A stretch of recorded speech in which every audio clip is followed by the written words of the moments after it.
Hello everyone, welcome to our channel Next Step Immigration. Hope you are doing great today.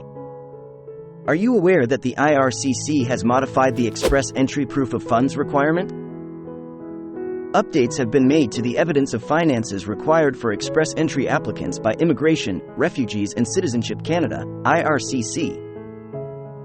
On April 25, the modification that had been published on the IRCC website on May 2 had been in effect. Annual updates are made to the proof of funds amount. The amount is calculated by the IRCC using a 50% cutoff for low income. For your express entry profile to remain valid, you must update the settlement fund numbers. You can establish your financial stability in Canada by providing proof of funds. Anyone who wins an invitation to apply via an express entry draw needs to be able to provide written documentation proving they have this money. Anyone submitting an application through the Canadian Experience class, however, is exempt from the requirement to provide proof of sufficient funds for their family support. An applicant for express entry who has a legitimate employment offer and is permitted to work in Canada is likewise excluded. This is true regardless of whether you submit an application through the Federal Skilled Worker Program or the Federal Skilled Trades Program. Who requires proof of funds? To fulfill the minimal requirements, you need confirmation of funding for 1. Federal Skilled Worker Program. 2. The Federal Skilled Trades Program. What amount of money do you need? Depending on the size of the candidate's family, different amounts of money are needed. Even if they are Canadian citizens or permanent residents, you must list your spouse or common law partner as well as any children who are dependent upon you. How do you show proof of funds?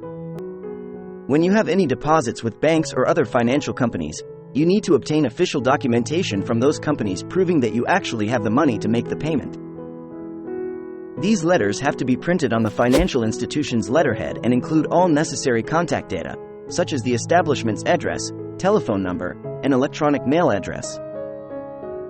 It should also have details about any unpaid debts, bank account numbers, the day that each account was opened, current account balances, and the average balance over the previous 6 months. When you apply for or are granted a permanent residence visa, the IRCC requires that you have access to your money both times. Once in Canada, you will need to demonstrate to IRCC that you have authorization to use the funds. You are not permitted to borrow this money from anybody else either.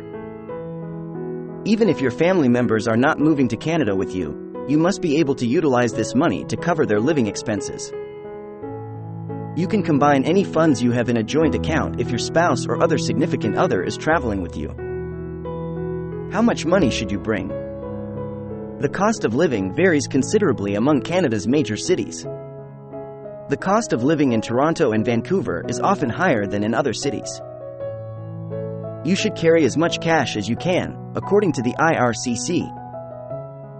It will make moving to Canada and finding a home simpler. They also emphasize that if you are bringing more than 10,000 Canadian dollars into the nation, you must inform the border official when you arrive. These also include cash and documents that represent assets or capital due to you, including treasury bills, stocks, bonds, and other financial instruments. If you don't, you risk getting fined and having your money taken away.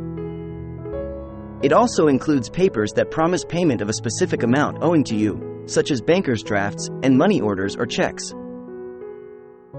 That will be all in this video. Please share your opinions with us in the comments area. Don't forget to like, subscribe, and enable the notification bell to receive updates on job and immigration news. Thanks for watching. Good luck.